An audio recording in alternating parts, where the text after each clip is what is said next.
Look, you and I, we're just standing here. The Earth, it doesn't move. Yes, it does. The drill floor called and told me. We have a well control situation. This is the moment you hope will never happen in your entire life. What's it do, this thing you're making? Well, you give it problems, mathematical problems, and it solves them very quickly. Like an adding machine? No, it's more than that. We're trying to make a machine that can learn things and eventually think for itself. The waters are toxic. People who are already sick are bathing in them. They're giving us their savings as well as their faith in the hope of a cure. It's only one set of experiments, so this is completely premature. But I think I may have figured out how to cure cancer. If you enjoy science and great storytelling, we've got you covered. This is the Relativity Series from LA Theater Works and the Alfred P. Sloan Foundation, bridging science and the arts in the modern world. Hi again, I'm Ron Lipkin, senior radio producer for LA Theater Works. In 1941, two of the world's greatest scientists met in Copenhagen to discuss something. We're not really sure what it was, but we do know it was a big deal, since the participants were Niels Bohr, one of the pioneers of quantum physics, and his longtime colleague Werner Heisenberg, who happened to be the head of the Nazi nuclear program. And while we don't know for sure what went on, we can thank the brilliant playwright Michael Frayn for this powerful speculation about their meeting, with Bohr's wife Margrethe joining them to guide us through their memories of the encounter. This is Copenhagen by Michael Frayn, starring Alfred Molina, David Krumholtz, and Shannon Cochran, directed by Martin Jarvis.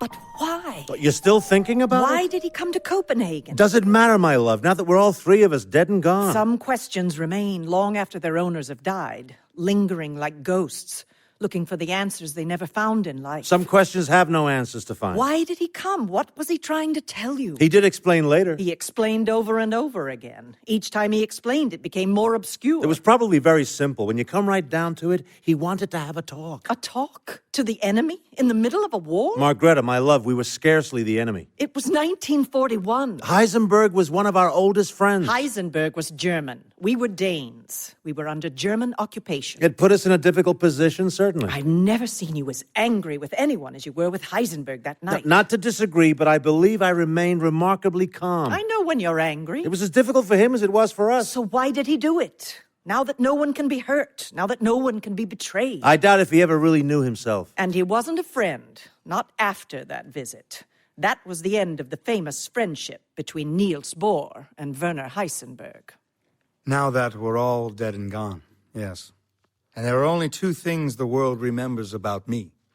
One is the uncertainty principle, and the other is my mysterious visit to Niels Bohr in Copenhagen in 1941. Everyone understands uncertainty, or thinks he does. No one understands my trip to Copenhagen. Time and time again, I've explained it, to Bohr himself and to Margrethe, to interrogators and intelligence officers, to journalists and historians. The more I've explained, the deeper the uncertainty has become. Well, I shall be happy to make one more attempt, now that we're all dead and gone. Now that no one can be hurt. Now that no one can be betrayed. I never entirely liked him, you know. Perhaps I can say that to you now. Yes, you did. When he was first here in the 20s, of course you did. On the beach at Tisvila with us and the boys, he was one of the family. Something alien about him, even then. So quick and eager. Too quick, too eager. Those bright, watchful eyes. Too bright, too watchful. Well, he was a very great physicist. I never changed my mind about that. They were all good, all the people who came to Copenhagen to work with you. You had most of the great pioneers in atomic theory here at one time or another. And the more I look back on it, the more I think Heisenberg was the greatest of them all. So what was Bohr? He was the first of us all, the father of us all. Modern atomic physics began when Bohr realized that quantum theory applied to matter as well as to energy, 1913. Everything we did was based on that great insight of his. When you think that he first came here as my assistant in 1924. I'd only just finished my doctorate, and Bohr was the most famous atomic physicist in the world. And in just over a year, he'd invented quantum mechanics. It came out of his work with you, Niels. Within 3, he'd got uncertainty. And you'd done complementarity. We argued them out both together. We did most of our best work together. Heisenberg usually led the way. Bohr made sense of it all. We operated like a business. Chairman and managing director. Father and son. A family business. Even though we had sons of our own. And we went on working together long after he ceased to be my assistant. Long after I'd left Copenhagen in 1927 and gone back to Germany. Long after I had a chair and a family of my own. Then the Nazis came to power. And it got more and more difficult. When the war broke out. Impossible. Until that day in 1941. When it finished forever. Yes. Why did he do it? September 1941. For years, I had it down in my memory as October. September. The end of September. A curious sort of diary memory is. You open the pages, and all the neat headings and tidy jottings dissolve around you. You step through the pages, into the months and the days themselves. The past becomes the present inside your head. September 1941, Copenhagen. And at once, here I am, getting off the night train from Berlin with my colleague, Karl von Weizsäcker, 2 plain civilian suits and raincoats among all the field gray Wehrmacht uniforms arriving with us, all the naval gold braid, all the well-tailored black of the SS. In my bag, I have the text of the lecture I'm giving. In my head is another communication that has to be delivered. The lecture is on astrophysics. The text inside my head is a more difficult one. We obviously can't go to the lecture. Not if he's giving it at the German Cultural Institute. It's a Nazi propaganda He organization. must know what we feel about that. Weizsäcker has been my John the Baptist and written to warn Bohr of my arrival. He wants to see you? Yeah, I assume that's why he's come. But how can the actual meeting with Bohr be arranged? He must have something remarkably important to say. It has to seem natural. It has to be private. You're not really thinking of inviting him to the house. That's obviously what he's hoping. Niels, they've occupied our country. He is not they. He's one of them. First of all, there's an official visit to Bohr's workplace, the Institute for Theoretical Physics, with an awkward lunch in the old familiar canteen. No chance to talk to Bohr, of course. Is he even present? Oh, it's like being in a dream. You can never quite focus the precise details of the scene around you. At the end of the table, oh, is that Bohr? I turn to look, and it's Bohr. A difficult occasion, though. I remember that clearly enough. It was a disaster. He made a very bad impression. Occupation of Denmark, unfortunate. Occupation of Poland, however, perfectly acceptable. Germany now certain to win the war. Our tanks are almost at Moscow. What can stop us?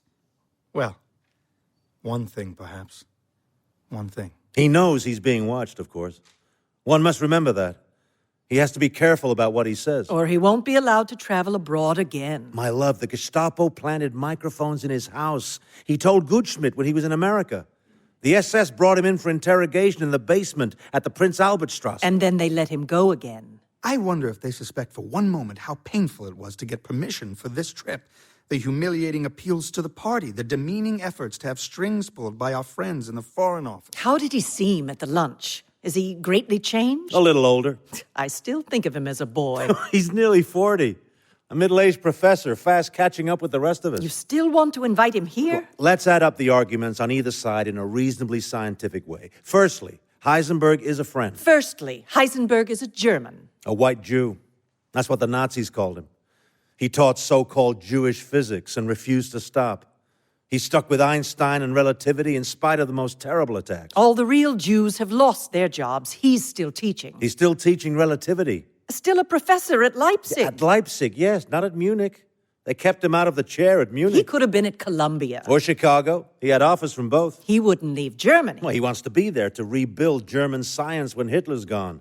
He told Gutschmidt. And if he's being watched, it will all be reported upon. Who he sees, what he says to them, what they say to him. I carry my surveillance around like an infectious disease. But then I happen to know that Bohr is also under surveillance. And you know you're being watched yourself. By the Gestapo? Does he realize? I've nothing to hide. By our fellow Danes. It would be a terrible betrayal of all their trust in you if they thought you were collaborating. Inviting an old friend to dinner is hardly collaborating. It might appear to be collaborating. Yes. He's put us in a difficult position. I shall never forgive him. He must have good reason. He must have very good reason. This is going to be a deeply awkward occasion. You won't talk about politics? No, we'll stick to physics. I assume it's physics he wants to talk to me about. I think you must also assume that you and I aren't the only people who hear what's said in this house. If you want to speak privately, you better go out in the open air. No, I shan't want to speak privately. You could go for another of your walks together. Shall I be able to suggest a walk? I don't think we shall be going for any walks. Whatever he has to say, he can say where everyone can hear it. Some new idea he wants to try out on you, perhaps. What can it be, though? Where are we off to next? So, now, of course, your curiosity's aroused, in spite of everything. So now, here I am, walking out through the autumn twilight to the Bohr's house at New Carlsberg, followed, presumably, by my invisible shadow. What am I feeling? Fear, certainly. The touch of fear that one always feels for a teacher, for an employer, for a parent. Much worse fear about what I have to say, about how to express it, how to broach it in the first place. Worse fear still about what happens if I fail. Niels, it's not something to do with the war. Heisenberg is a theoretical physicist. I don't think anyone has yet discovered a way you can use theoretical physics to kill people. It couldn't be something about fission? Fission? Why would he want to talk to me about fission? Because you're working on it. Heisenberg isn't. Isn't he? Everybody else in the world seems to be.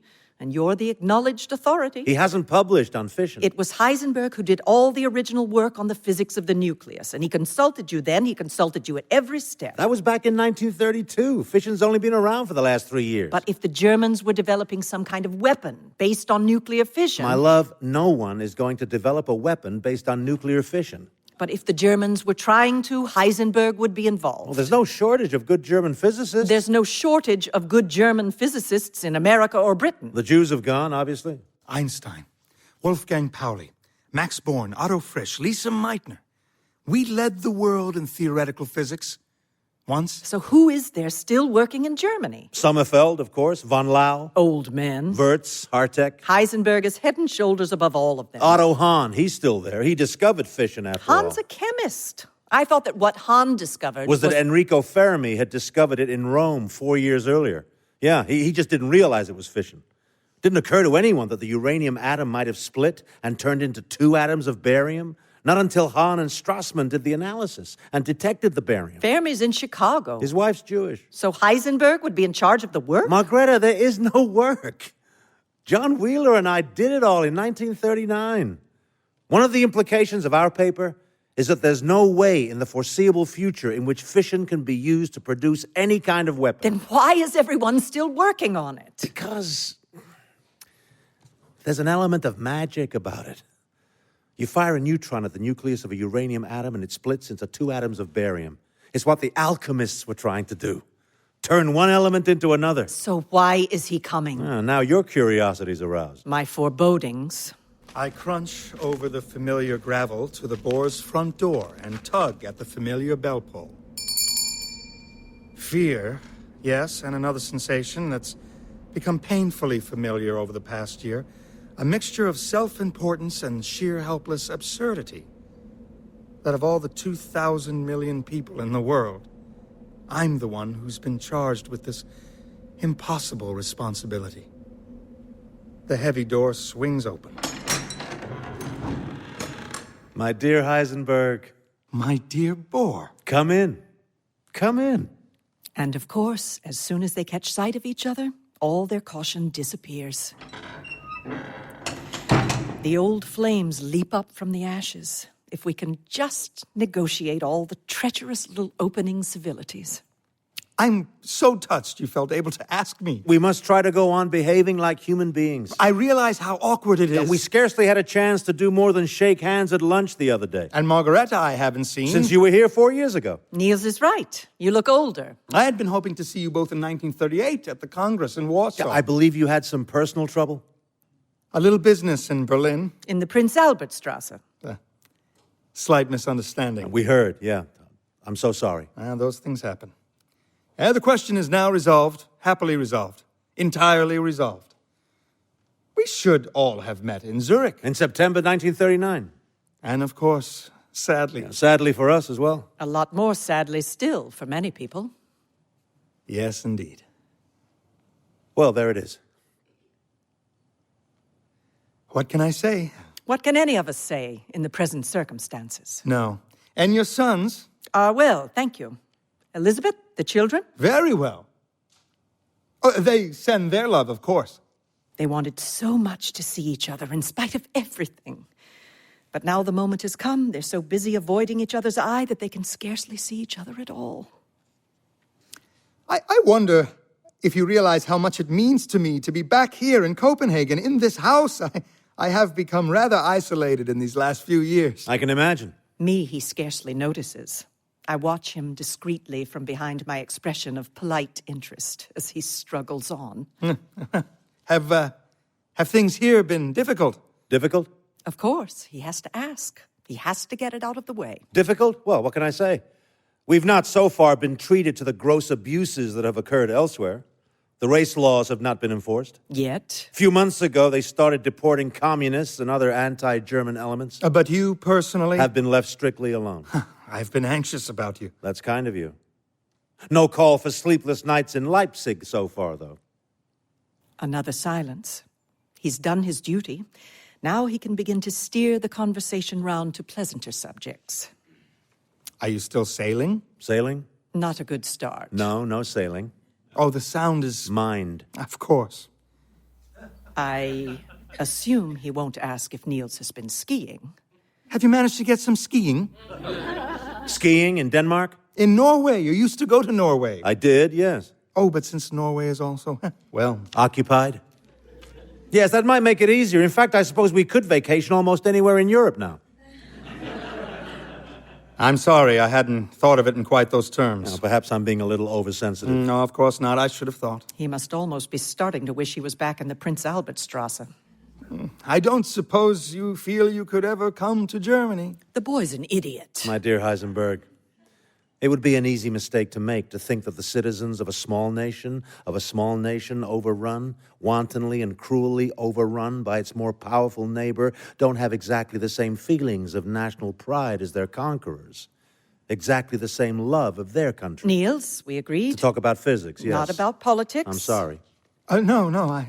I was simply going to say that I still have my old ski hut at Beiritzel, so if by any chance, at any time, or for any reason... Most kind of you. Yeah, for Frau Schumacher in the bakery. You remember her? Yes, I remember Frau Schumacher. She still has the key. Well, perhaps Margrethe would be kind enough to sew a yellow star on my ski jacket. Yes. Stupid of me. Silence again. Those first brief sparks have disappeared and the ashes have become very cold indeed. So now, of course, I'm starting to feel almost sorry for him. Sitting here all on his own in the midst of people who hate him, all on his own against the two of us. He looks younger again, like the boy who first came here in 1924. Younger than Christian would have been now. Shy and arrogant and anxious to be loved, homesick and pleased to be away from home at last. And yes, it's sad because Niels loved him. He was a father to him. So, what are you working on, Bohr?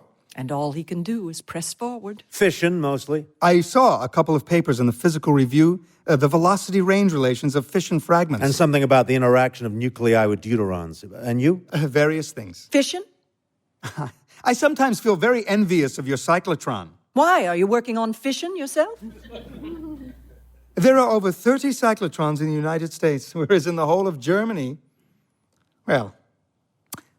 You still get to your country place, at any rate. We still go to Tisvila, yes. In the whole of Germany, you were going to say? There is not one single cyclotron. So beautiful at this time of year. Tisvila. You haven't come to borrow the cyclotron, have you? That's not why you've come to Copenhagen? That's not why I've come to Copenhagen. I'm sorry, we mustn't jump to conclusions. No, we must none of us jump to conclusions of any sort. We must wait patiently to be told. It's not always easy to explain things to the world at large. I realize we must always be conscious of the wider audience our words may have. But the lack of cyclotrons in Germany is surely not a military secret. I've no idea what's a secret and what isn't. No secret either about why there aren't any. You can't say it, Heisenberg, but I can. It's because the Nazis have systematically undermined theoretical physics. Why? Because so many people working in the field were Jews. And why were so many of them Jews? Because theoretical physics, the sort of physics done by Einstein, by Schrödinger and Pauli, by Born and Sommerfeld, by you and me, was always regarded in Germany as inferior to experimental physics. And the theoretical chairs and lectureships were the only ones that Jews could get. Physics? Yes, physics. Yeah, this is physics. It's also politics. The two are sometimes painfully difficult to keep apart. So, you saw those two papers? I haven't seen anything by you recently. No. It's not like you. Too much teaching? I'm not teaching, not at the moment. Oh, my dear Heisenberg, they haven't pushed you out of your chair at Leipzig. That's not what you've come to tell us. No, I'm still at Leipzig for part of each week. And for the rest of the week? Elsewhere. The problem is more work, not less. I see. Do I? Are you in touch with any of our friends in England? Bourne, Chadwick? Heisenberg, we're under German occupation. Germany's at war with Britain. I thought you might still have contacts of some sort.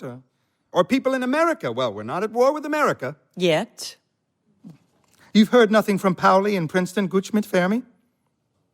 What do you want to know? I was simply curious. I was thinking about Robert Oppenheimer the other day. I had a great set-to with him in Chicago in 1939. About mesons? Is he still working on mesons? No, I'm quite out of touch. The only foreign visitor we've had was from Germany. Your friend Weissacker was here in March. My friend? Well, your friend too, I hope. You know he's come back to Copenhagen with me. He's very much hoping to see you again. When he came here in March, he brought the head of the German Cultural Institute with him. I'm sorry about that. He did it with the best of intentions. He may not have explained to you that the Institute is run by the Cultural Division of the Foreign Office. We have good friends in the Foreign Service, particularly at the embassy here. Of course. I knew his father when he was ambassador in Copenhagen in the 20s. It hasn't changed so much since then, you know, the German Foreign Service. It's a department of the Nazi government. Germany is more complex than it may perhaps appear from the outside. The different organs of state have quite different traditions. Our people in the embassy here are quite old-fashioned in the way they use their influence. They would certainly be trying to see that distinguished local citizens were able to work undisturbed. Are you telling me that I'm being protected by your friends in the embassy? What I'm saying, in case Weissacker failed to make it clear, is that you would find congenial company there. I know people would be very honored if you felt able to accept an occasional invitation. To cocktail parties at the German embassy? To lectures, perhaps, to discussion groups. Social contacts of any sort could be helpful. I'm sure they could. Essential, perhaps, in certain circumstances. In what circumstances? I think we both know. Because I'm half Jewish? We all, at one time or another, may need the help of our friends. Is this why you've come to Copenhagen? To invite me to watch the deportation of my fellow Danes from a grandstand seat in the windows of the German embassy? Oh, boy, please now. What else can I do? How else can I help? It's an impossibly difficult situation for you. I understand that. It's also an impossibly difficult situation for me. Yes, I'm sorry. I'm sure you also have the best of intentions. Well, forget what I said. Unless I need to remember it. In any case, it's not why I've come. Perhaps you should simply say what it is you want to say. What you and I often used to do in the old days was to take an evening stroll. Often, yes. In the old days. You don't feel like a stroll this evening, for old time's sake. It's a little chilly tonight, perhaps, for strolling. Oh, this is so difficult. You remember where we first met? Of course. At Göttingen, 1922. At a lecture festival held in your honor. It was a high honor. I was very conscious of it. You were being honored for two reasons. Firstly, because you were a great physicist. Yes. And secondly, because you were one of the very few people in Europe who were prepared to have dealings with Germany. The war had been over for 4 years, and we were still lepers. You held out your hand to us. You've always inspired love. You know that. Wherever you've been, wherever you've worked. Here in Denmark, in England, in America. But in Germany, we worshipped you. Because you held out your hand to us. Germany's changed. Yes, then we were down and you could be generous. And now you're up. And generosity's harder, but you held out your hand to us then, and we took it. Yes, not you. As a matter of fact, you bit it. Bit it? Bit my hand, you did. I held it out in my most statesmanlike and reconciliatory way, and you gave it a very nasty nip. I did? The first time I ever set eyes on you. At one of those lectures I was giving in Göttingen. What are you talking about? You stood up and laid into me. Oh, I offered a few comments. A beautiful summer's day. The scent of roses drifting in from the gardens. Rows of eminent physicists and mathematicians all nodding approval of my benevolence and wisdom. Suddenly, up jumps a cheeky young pup and tells me my mathematics are wrong. They were wrong. How old were you? 20. 2 years younger than the century. Not quite. December 5th, yes? 1.93 years younger than the century. To be precise. I know. To 2 places of decimals, to be precise. 1.928. 7, 6. 7-1. I can always keep track of you all the same. And the century. And Niels has suddenly decided to love him again, in spite of everything. Why? What happened? Was it the recollection of that summer's day in Göttingen? Or everything, or nothing at all? Whatever it was, by the time we've sat down to dinner, the cold ashes have started into flame once again. You were always so combative. It was the same when we played table tennis at Tisvila. You looked as if you were trying to kill me. Well, I wanted to win. Of course I wanted to win. You wanted to win. And I wanted an agreeable game of table tennis. Oh, you couldn't see the expression on your face. I could see the expression on yours. Well, what about those games of poker in the ski hut at Beiritzel then? Oh, you once cleaned us all out. You remember that? With a non-existent straight. We're all mathematicians. We're all counting the cards. We're 90% certain he hasn't got anything. But on he goes, raising us. This insane confidence until our faith in mathematical probability begins to waver, and one by one we all throw in. I thought I had a straight. I misread the cards. I bluffed myself. Poor Niels. Poor Niels. He won. He bankrupted us. Oh, you were insanely competitive. He got us all playing poker once with imaginary cards. You played chess with Weizsäcker on an imaginary board. Who won? Oh, need you ask? At Beiritzel, we'd ski down from the hut to get provisions, and he'd make even that into some kind of race. You remember? When we were there with Weizsäcker and someone else, you got out a stopwatch. It took poor Weizsäcker 18 minutes. You were down there in 10, of course. 8. Oh. I don't recall how long I took. 45 minutes. Thank you. Some rather swift skiing going on here, I think. Your skiing was like your science. Well, what were you waiting for? Me and Weizsäcker to come back and suggest some slight change of emphasis? Probably. You were doing 17 drafts of each slalom. Without me there to type them out. Well, at least I knew where I was. At the speed you were going, you were up against the uncertainty relationship. If you knew where you were when you were down, you didn't know how fast you'd got there. If you knew how fast you'd been going, you didn't know you were down. I certainly didn't stop to think about it. You know, not to criticize, but that's what might be criticized with some of your science. I usually got there all the same. You never cared what got destroyed on the way, though. As long as the mathematics worked out, you were satisfied. If something works, it works. Yeah, but the question is always, what does the mathematics mean? In plain language, what are the philosophical implications? Well, I always knew you'd be picking your way step by step down the slope behind me, digging all the capsized meanings and implications out of the snow. The faster you ski, the sooner you're across the cracks and crevices. The faster you ski, the better you think. Not to disagree, but that is most interesting. By which you mean it's nonsense, but it's not nonsense. Decisions make themselves when you're coming downhill at 70 kilometers an hour. Suddenly, there's the edge of nothingness in front of you. Swerve left, swerve right, or think about it and die. In your head, you swerve both ways. Like that particle.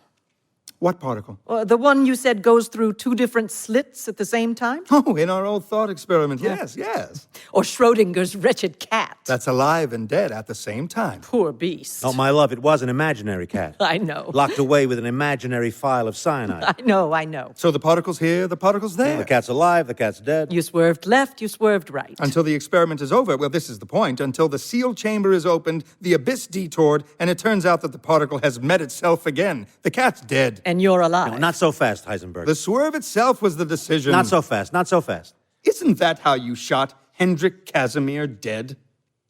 Hendrik Casimir? Yeah, when he was working here at the Institute. I never shot Hendrik Casimir. You told me you did. It was George Gamow. I shot George Gamow. You don't know. It was long after your time. Boy, you shot Hendrik Casimir. Gamow, because he insisted that it was always quicker to act than to react. To make a decision to do something rather than respond to someone else's doing it. And for that, you shot him? It was him. He went out and bought a pair of pistols. He puts one in his pocket, I put one in mine, and we get on with the day's work. Hours go by. We're arguing ferociously about, I can't even remember, our problems with the nitrogen nucleus, I expect, when suddenly, Gamow reaches into his pocket. Cap pistols. Yeah, cap pistols, yes, of course. Margrethe was looking a little worried. No, a little surprised at the turn of events. Now, you remember how quick he was? Casimir. Gamow. Not as quick as me. Of course not, but compared with me. A fast neutron. However, or so you're going to tell me. However, yes, before his gun is even out of his pocket. You've drafted your reply. I've typed it out. You've checked it with Klein. I've retyped it. You've submitted it to Pauli in Hamburg. I've retyped it again. Before his gun is even out of his pocket, mine is in my hand. And poor Casimir has been blasted out of existence. Except that it was Gamow. It was Casimir. He told me. Yes, well, one of the two. Both of them simultaneously alive and dead in our memories. Like a pair of Schrodinger cats. Where were we? Skiing. Or music. Well, that's another thing that decides everything for you. I play the piano, and the way seems to open in front of me. All I have to do is follow. That's how I had my one success with women. At a musical evening at the Bookings in Leipzig, we've assembled a piano trio, 1937, just when all my troubles with when my troubles are coming to a head. We're playing the Beethoven G major. We finish the scherzo, and I look up from the piano to see if the others are ready to start the final presto. And in that instant, I catch a glimpse of a young woman sitting at the side of the room. Just the briefest glimpse, but of course at once, I've carried her off to Bayreuth. We're engaged, we're married, etc. The usual hopeless romantic fantasies. And then off we go into the presto. Oh, and it's terrifyingly fast. So fast, there's no time to be afraid. And suddenly, everything in the world seems easy. We reach the end, and I just carry on skiing, get myself introduced to the young woman, see her home, and yes, a week later, I've carried her off to Bayreuth. Another week, and we're engaged. 3 months, and we're married. All on the sheer momentum of that presto. You were saying you felt isolated, but you do have a companion after all. Music? Elizabeth. Oh, yeah, yes. Though what with the children and all. I've always envied the way you and Margrethe managed to talk about everything. Your work, your problems. Me, no doubt. I was formed by nature to be a mathematically curious entity. Not one, but half of two. Mathematics becomes very odd when you apply it to people. 1 + 1 can add up to so many different sums. Silence. What's he thinking about now? His life? Or ours? So many things we think about at the same time. Our lives and our physics. All the things that come into our heads out of nowhere. Our private consolations, our private agonies. Silence. And of course, they're thinking about their children again. The same bright things, the same dark things. Back and back they come.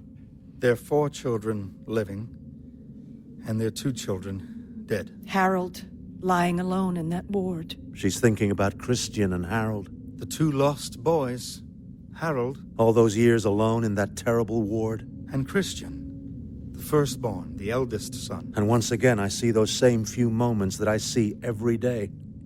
Those short moments on the boat, when the tiller slams over in the heavy sea, and Christian is falling. If I hadn't let him take the helm. Those long moments in the water. Those long, endless moments in the water. When he's struggling towards the life buoy. So near to touching it. I'm at Tisvile. I look up from my work. There's Niels in the doorway silently watching me. He turns his head away and I know at once what's happened. So near, so near. So slight a thing. Again and again, the tiller slams over. Again and again. Niels turns his head away. Christian reaches for the life buoy. But about some things, even they never speak. About some things even we only think. Because there's nothing to be said. Well, perhaps we should be warm enough. You suggested a stroll? In fact, the weather is remarkably warm. We shan't be long, my dear. A week at most. What? Oh, our great hike through Schelland. We went to Elsinore. I often think about what you said there. That you don't mind, my love, half an hour? An hour, perhaps. Oh, no. The whole appearance of Elsinore, you said, was changed by our knowing that Hamlet had lived there. Every dark corner there reminds us of the darkness inside the human soul. So they're walking again. He's done it. And if they're walking, they're talking. talking in a rather different way, no doubt. I've typed out so much in my time about how differently particles behave when they're unobserved. I knew Niels would never hold out if they could just get through the first few minutes, if only out of curiosity. Now they've started, an hour will mean 2, of course, perhaps 3. The first thing they ever did was go for a walk together. At Göttingen, after that lecture, Niels immediately went to look for the presumptuous young man who'd queried his mathematics and swept him off for a tramp in the country. Walk, talk, make his acquaintance. And when Heisenberg arrived here to work for him, off they go again on their great tour of Schelland. A lot of this century's physics they did in the open air, strolling around the forest paths at Tisvile, going down to the beach with the children, Heisenberg holding Christian's hand. They talked on the boat a lot. Was Christian ever on the boat with them? No. He was too young for sailing then. Yes, and every evening in Copenhagen after dinner, they'd walk around Fella Park behind the Institute, or out along Langelinje into the harbor, walk and talk, long, long before walls had ears. But this time, in 1941, their walk takes a different course. 10 minutes after they've set out, they're back. I've scarcely had the table cleared when there's Niels in the doorway. I see at once how upset he is. He can't look me in the eye. Heisenberg wants to say goodbye. He's leaving. He won't look at me either. Thank you. A delightful evening, almost like old times. So kind of you. You'll have some coffee, a glass of something. I have to get back and prepare for my lecture. But you'll come and see us again before you leave? He has a great deal to do. It's like the worst moments of 1927 all over again, when Niels came back from Norway and first read Heisenberg's uncertainty paper. Something they both seemed to have forgotten about earlier in the evening, though I hadn't. Perhaps they've both suddenly remembered that time. Only, from the look on their faces, something even worse has happened. Forgive me if I've done or said anything that... Yes. It meant a great deal to me, being here with you both again. More perhaps than you realize. It was a pleasure for us as well. Our love to Elizabeth. Of course. And the children. Perhaps when this war is over, if we're all spared, goodbye. Politics? Physics. He's not right, though. How can he be right? John Wheeler and I... A breath of air as we talk? Why not? A breath of air? A turn around the garden? Healthier than staying indoors, perhaps? Oh, yes. For everyone concerned? Yes. Thank you. Come on. How can he possibly be right? Wheeler and I went through the whole thing in 1939. What did Heisenberg say? Nothing. I don't know. I was too angry to take it in. Something about fission? Now, what happens in fission? You fire a neutron at a uranium nucleus, it splits and it releases energy. A huge amount of energy, yes? Yeah, about enough to move a speck of dust. But it also releases 2 or 3 more neutrons, each of which has the chance of splitting another nucleus. So then those 2 or 3 nuclei each release energy in their turn? And 2 or 3 more neutrons. What did he say? Bohr, you start a trickle of snow sliding as you ski. The trickle becomes a snowball. An ever-widening chain of split nuclei forks through the uranium, doubling and quadrupling in millionths of a second from one generation to the next. First 2 splits, that's safe for simplicity. Then 2 squared, 2 cubed, 2 to the 4th, 2 to the 5th, 2 to the 6th. The thunder of the gathering avalanche echoes from all the surrounding mountains. Until eventually, after, let's say, 80 generations, 280 specks of dust have been moved. 280 is a number with 24 noughts. Enough specks of dust to constitute a city, and all who live in it. But there is a catch. Yeah, there is a catch, thank God. Natural uranium consists of 2 different isotopes, U-238 and U-235. Less than 1% of it is U-235, and this tiny fraction is the only part of it that's fissionable by fast neutrons. This was Bohr's great insight, another of his amazing intuitions. It came to him when he was at Princeton in 1939, walking across the campus with Wheeler. A characteristic Bohr moment. Oh, I wish I'd been there to enjoy it. 5 minutes deep silence as they walked, and then, now hear this. I have understood everything. In fact, it's a double catch, Heisenberg. 238 is not only impossible to fission by fast neutrons, it also absorbs them. So very soon after the chain reaction starts, there aren't enough fast neutrons left to fission the 235. And the chain stops. Now, you can fission the 235 with slow neutrons as well. But then the chain reaction occurs more slowly than the uranium blows itself apart. So again, the chain stops. See, what all this means is that an explosive chain reaction will never occur in natural uranium. To make an explosion, you will have to separate out pure 235. And to make the chain long enough for a large explosion... 80 generations, let's say. You would need many tons of it. And it's extremely difficult to separate. Tantalizingly difficult. Mercifully difficult. The best estimates when I was in America in 1939 were that to produce even 1 gram of U-235 would take 26,000 years. By which time, surely, this war will be over. So he's wrong, you see, Margrethe. He's wrong. Or could I be wrong? Could I have miscalculated? Let me see, what are the absorption rates for fast neutrons in 238? What's the mean free path of slow neutrons in 235? But what exactly had Heisenberg said? That's what everyone wanted to know, then and forever after. It's what the British wanted to know as soon as Chadwick managed to get in touch with me. What exactly did Heisenberg say? And what exactly did Bohr reply? That was, of course, the first thing my colleagues asked me when I got back to Germany. What did Heisenberg tell Niels? What did Niels reply?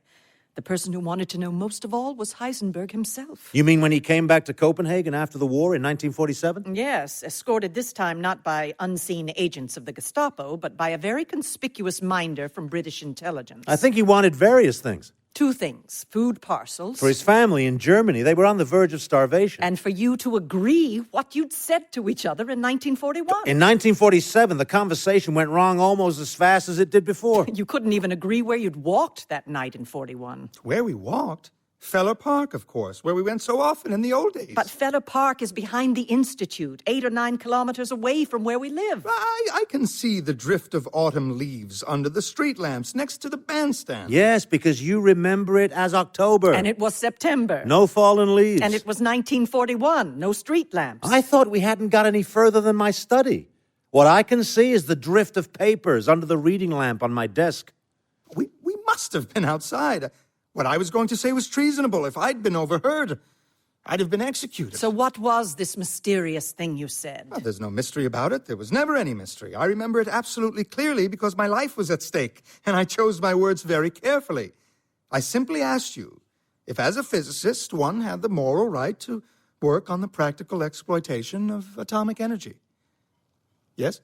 I don't recall. You don't recall, no, because you immediately became alarmed. You stopped dead in your tracks. I was horrified. Horrified? Oh, good, you remember that.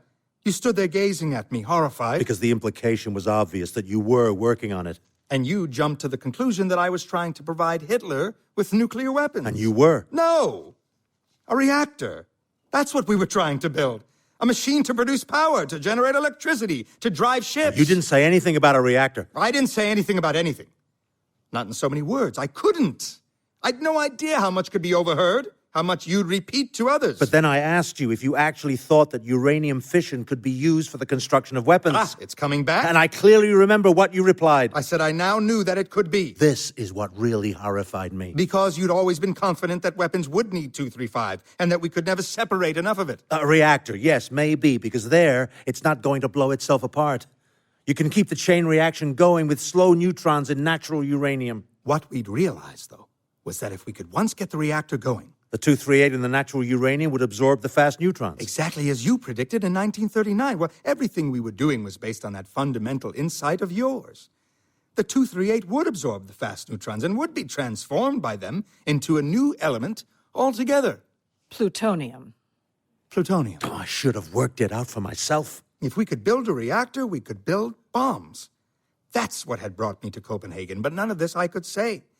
And at this point, you stopped listening. The bomb had already gone off inside your head. I realized we were heading back towards the house. Our walk was over. Our one chance to talk had gone forever. Because I'd grasped the central point already.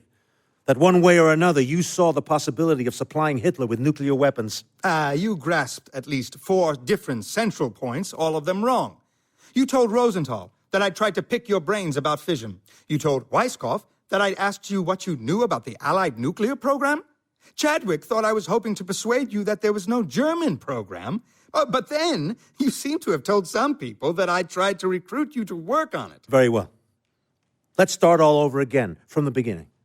No Gestapo in the shadows this time. No British intelligence officer. 1947. No one watching us at all. Only me. Only Margrethe.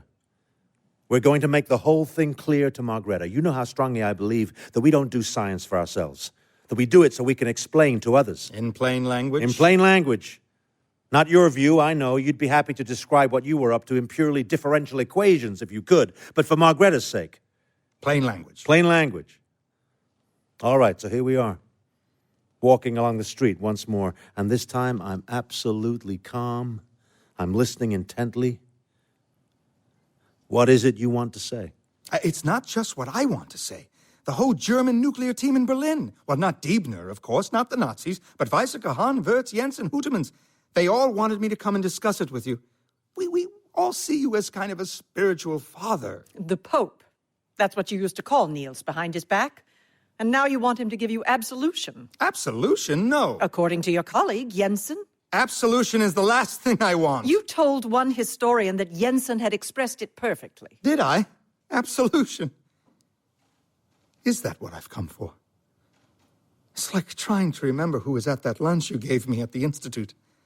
Around the table sit all the different explanations for everything I did. I turned to look. Peterson, Rosenthal.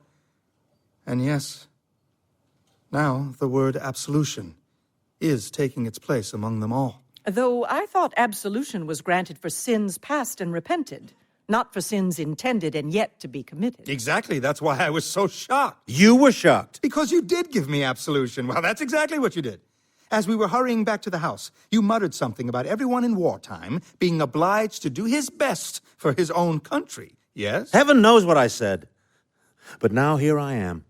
Profoundly calm and conscious, weighing my words. You don't want absolution, I understand. You want me to tell you not to do it? All right. I put my hand on your arm. I look you in the eye in my most papal way.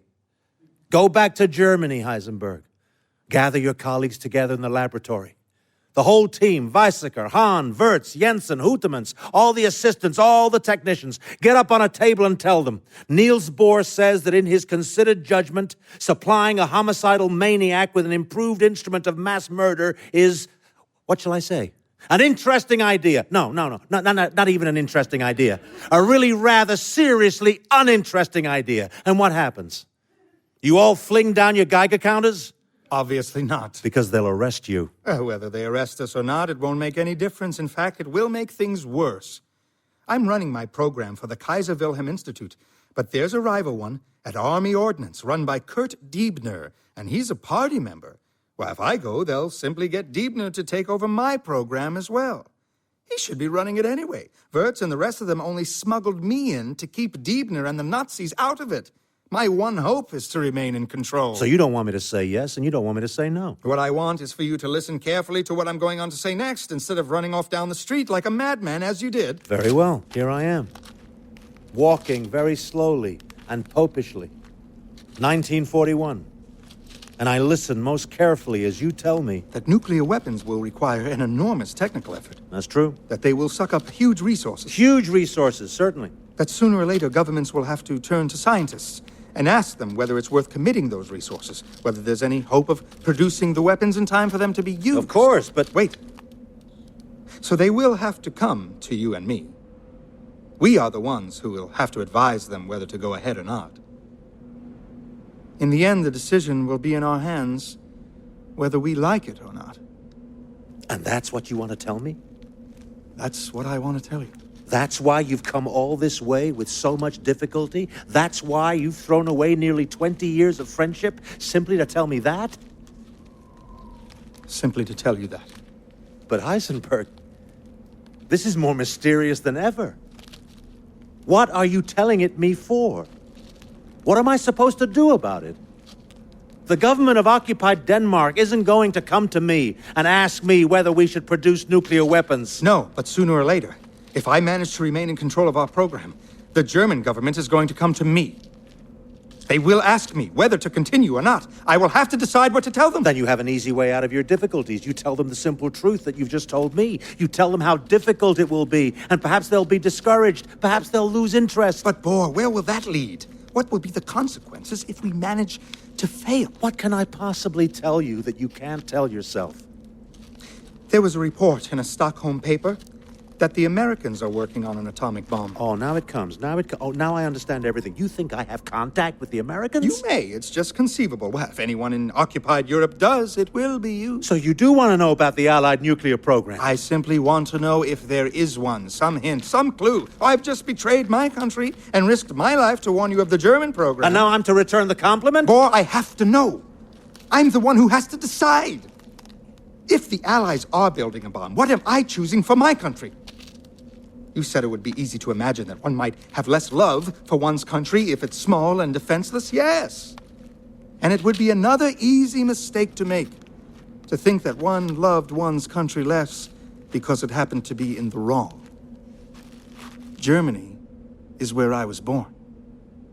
Germany is where I became what I am. Germany is all the faces of my childhood, all the hands that picked me up when I fell. All the voices that encouraged me and set me on my way. All the hearts that speak to my heart. Germany is my widowed mother and my impossible brother. Germany is my wife. Germany is our children. I have to know what I'm deciding for them. Is it another defeat, another nightmare like the nightmare I grew up with? Boy, my childhood in Munich came to an end in anarchy and civil war. Are more children going to starve, as we did? Are they going to have to spend winter nights as I did when I was a schoolboy crawling on my hands and knees through the enemy lines, creeping out into the country under cover of darkness in the snow to find food for my family? Are they going to sit up all night, as I did, at the age of 17, guarding some terrified prisoner, talking to him through the small hours, because he's going to be executed in the morning? But my dear Heisenberg, there's nothing I can tell you. I've no idea whether there's an Allied nuclear program. It's just getting underway even as you and I are talking these 6 years later, and maybe I'm choosing something worse even than defeat, because the bomb they're building is to be used on us.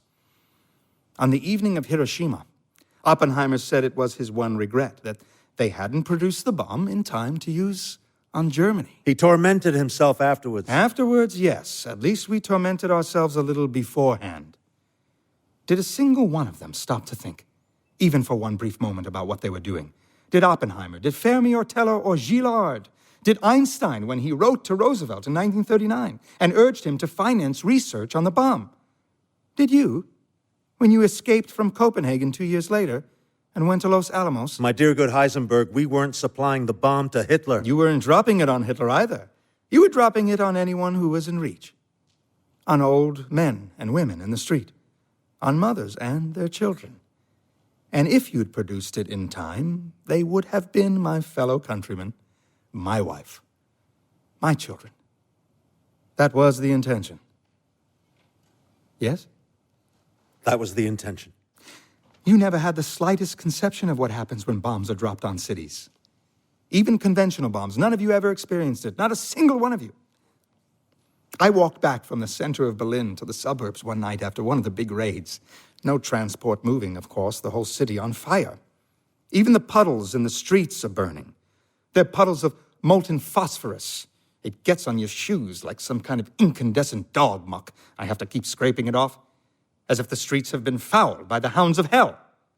It would have made you laugh. My shoes keep bursting into flame. All around me, I suppose, there are people trapped. People in various stages of burning to death. And all I can think is, how will I ever get hold of another pair of shoes in times like these? You know why Allied scientists worked on the bomb. Of course, fear. The same fear that was consuming you, because they were afraid that you were working on it. Boy, you could have told them. Told them what? What I told you in 1941. That the choice is in our hands, in mine and Oppenheimer's. That if I can tell them the simple truth when they ask me, the simple discouraging truth, so can he. This is what you want from me? Not to tell you what the Americans are doing, but to stop them? To tell them that we can stop it together. I had no contact with the Americans. You did with the British? Only later. The Gestapo intercepted your message and you sent them about our meeting. And passed it to you? Well, why not? They'd begun to trust me. This is what gave me the possibility of remaining in control of events. Not to criticize Heisenberg, but if this is your plan in coming to Copenhagen, it's, what can I say, it's most interesting. It's not a plan, it's a hope. It's not even a hope. It's a microscopically fine thread of possibility, a wild improbability. Worth trying, though, Bohr. Worth trying, surely. But already you're too angry to understand what I'm saying. No, why he's angry is because he is beginning to understand. The Germans drive out most of their best physicists because they're Jews. America and Britain give them sanctuary. Now, it turns out that this might offer the Allies a hope of salvation. And at once, you come howling to Niels, begging him to persuade them to give it up. Margrethe, my love, perhaps we should try to express ourselves a little more temperately. But the gall of it, the sheer, breathtaking gall of it. Bold skiing, I have to say. But, Bohr, we're not skiing now. We're not playing table tennis. We're not juggling with cap pistols and non-existent cards. Oh, I refused to believe it when I first heard the news of Hiroshima. I thought it was just one of the strange dreams we were living in at the time. They'd got stranger and stranger, God knows, as Germany fell into ruins in those last months of the war. But by then, we were living in the strangest of them all. The ruins had suddenly vanished, just the way things do in dreams. And all at once, we're in a stately home in the middle of the English countryside. We've been rounded up by the British, the whole team, everyone who worked on atomic research, and we've been spirited away to Farm Hall in Huntingdonshire, in the water meadows of the River Ouse. Our families in Germany are starving, and there are we, sitting down each evening to an excellent formal dinner with our charming host, the British officer in charge of us. It's like a pre-war house party, one of those house parties in a play that's cut off from any contact with the outside world, where you know the guests have all been invited for some secret, sinister purpose. No one knows we're there. No one in England, no one in Germany, not even our families. But the war's over. Well, what's happening? Perhaps as in a play, we're going to be quietly murdered one by one. In the meanwhile, it's all delightfully civilized. I entertain the party with Beethoven piano sonatas. Major Rittner, our hospitable jailer, reads Dickens to us to improve our English. Did these things really happen to us?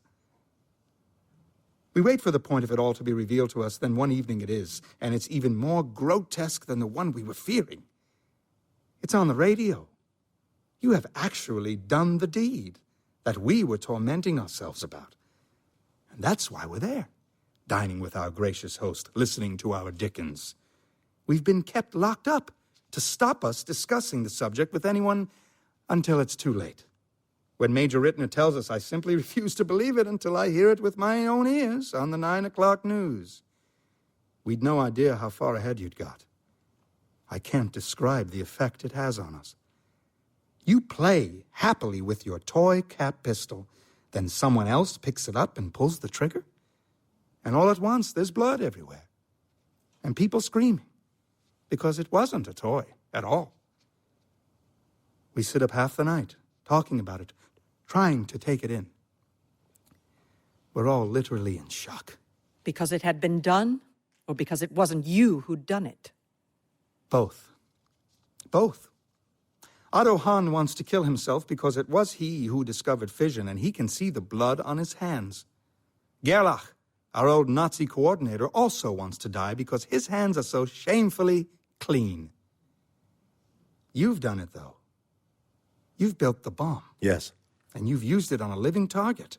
On a living target. You're not suggesting that Niels did anything wrong in working at Los Alamos. Oh, of course not. Bohr has never done anything wrong. The decision had been made long before Niels arrived. The bomb would have been built whether Niels had gone or not. In any case, my part was very small. Oppenheimer described you as the team's father confessor. Seems to be my role in life. He said you made a great contribution. Spiritual, possibly, not practical. Fermi says it was you who worked out how to trigger the Nagasaki bomb. I put forward an idea. You're not implying that there's anything that Niels needs to explain or defend? No one has ever expected him to explain or defend anything. He's a profoundly good man. It's not a question of goodness.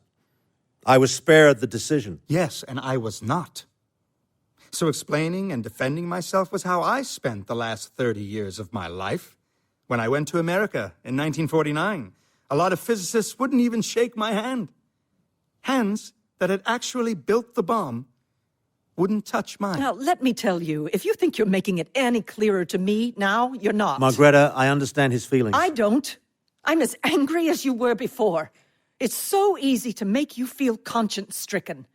Why should he transfer his burden to you? Because what does he do after his great consultation with you in 1941? He goes back to Berlin and tells the Nazis that he can produce atomic bombs. But what I stress is the difficulty of separating 235. You tell them about plutonium. I tell some of the minor officials, well, I have to keep people's hopes alive. Oh, otherwise they'll send for the other one. Diebner, very possibly. Now, there's always a Diebner at hand, ready to take over our crimes. Diebner might manage to get a little further than me. Diebner?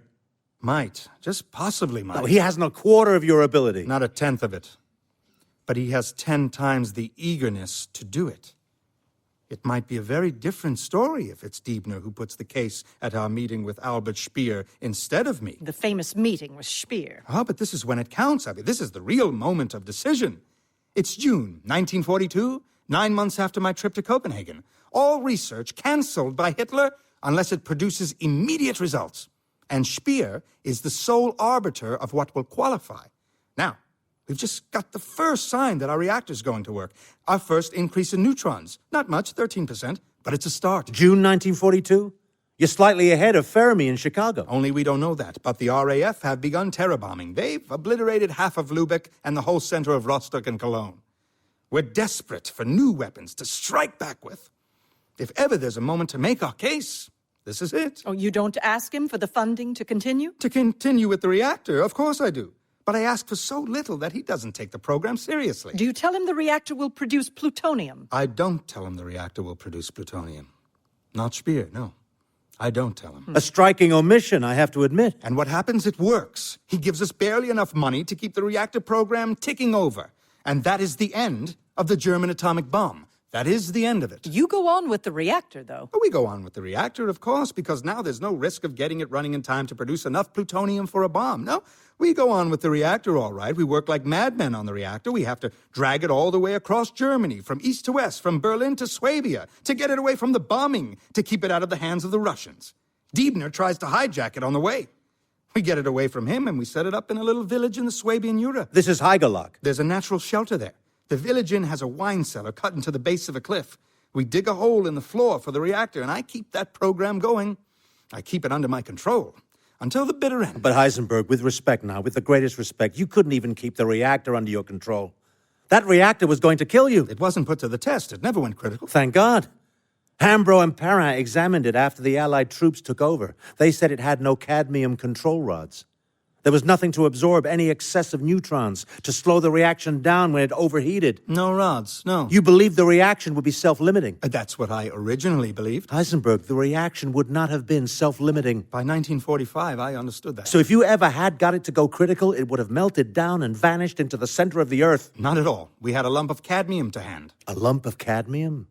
What were you proposing to do with a lump of cadmium? Throw it into the water. What water? The heavy water, the moderator that the uranium was immersed in. Oh, my dear good Heisenberg, not to criticize, but you'd all gone mad. We were almost there.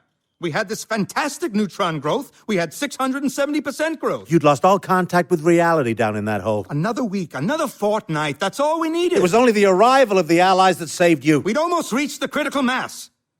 A tiny bit bigger, and the chain would sustain itself indefinitely. All we need is a little more uranium. I set off with Weizsäcker to try and get our hands on Diebner's, another hair-raising journey all the way back across Germany. Constant air raids, no trains. We try bicycles, we never make it. We end up stuck in a little inn somewhere in the middle of nowhere, listening to the thump of bombs falling all around us. And the Beethoven G minor cello sonata on the radio. And everything was still under your control? Under my control. Yes, that's the point. Under my control. Nothing was under anyone's control by that time. Yes, because at last we were free of all constraints. The nearer the end came, the faster we could work. You were no longer running that program, Heisenberg. That program was running you. 2 more weeks, 2 more blocks of uranium, and it would have been German physics that achieved the world's first self-sustaining chain reaction. Except that Fermi had already done it in Chicago 2 years earlier. We didn't know that. You didn't know anything down in that cave. You were blind as moles in a hole. Perrin said that there wasn't even anything to protect you all from the radiation. We didn't have time to think about it. So if it had gone critical... You'd all have died of radiation sickness. My dear Heisenberg. My dear boy. Yes, but by then the reactor would have been running. I should have been there to look after you. That's all we could think of at the time, to get the reactor running. to get the reactor running. You always needed me there to slow you down a little. Your own walking lump of cadmium. If I had died then, what should I have missed? 30 years of attempting to explain, 30 years of reproach and hostility? Even you turned your back on me. You came to Copenhagen again. You came to Tisvile. It was never the same. No, it was never the same. I sometimes think that those final few weeks at Heigelach were the last happy time in my life. In a strange way, it was very peaceful. Suddenly, we were all out of the politics of Berlin, out of the bombing. The war was coming to an end. There was nothing to think about except the reactor. And we didn't go mad. In fact, we didn't work all the time. There was a monastery on top of the rock above our cave. I used to retire to the organ loft in the church and play Bach fugues. Look at him. He's lost. He's like a lost child. He's been out in the woods all day, running here, running there. He's shown off, he's been brave, he's been cowardly. He's done wrong, he's done right. And now the evening's come and all he wants is to go home, and he's lost. Silence. Silence. Silence. And once again, the tiller slams over. Christian is falling. Once again, he's struggling towards the life buoy. Once again, I look up from my work, and there's Niels in the doorway, silently watching me. So, Heisenberg, why did you come to Copenhagen in 1941? It was right that you told us about the fears you had, but you didn't really think I'd tell you whether the Americans were working on a bomb. No. You didn't seriously hope that I'd stop them. No. You were going back to work on that reactor, whatever I said. Yes. So, Heisenberg, why did you come? Why did I come? Tell us once again. Another draft of the paper, and this time we shall get it right. This time we shall understand. Maybe you'll even understand yourself. After all, the workings of the atom were difficult to explain. We made many attempts. Each time we tried, they became more obscure. We got there in the end, however. So another draft. Another draft. Why did I come? And once again, I go through that evening in 1941. I crunch over the familiar gravel and tug at the familiar bell pull. What's in my head? Fear, certainly, and the absurd and horrible importance of someone bearing bad news. But yes, something else as well. Here it comes again. I can almost see its face. Something good. Something bright and eager and hopeful. I open the door. And there he is. I see his eyes light up at the sight of me. He's smiling his wary schoolboy smile. And I feel a moment of such consolation. A flash of such pure gladness. As if I'd come home after a long journey. As if a long-lost child had appeared on the doorstep. Suddenly I'm free of all the dark, tangled currents in the water. Christian's alive. Harold's still unborn. The world is at peace again. Look at them. Father and son, still, just for a moment. Even now that we're all dead. For a moment, yes, it's the 20s again. And we shall speak to each other and understand each other in the way we did before. And from those two heads, the future will emerge. Which cities will be destroyed and which survive? Who will die and who will live?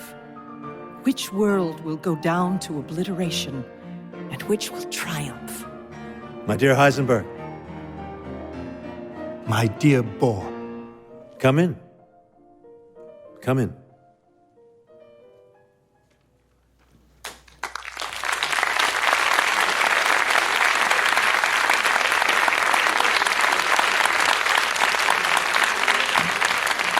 This is Copenhagen by Michael Frayn, starring Alfred Molina, David Krumholtz, and Shannon Cochran, directed by Martin Jarvis.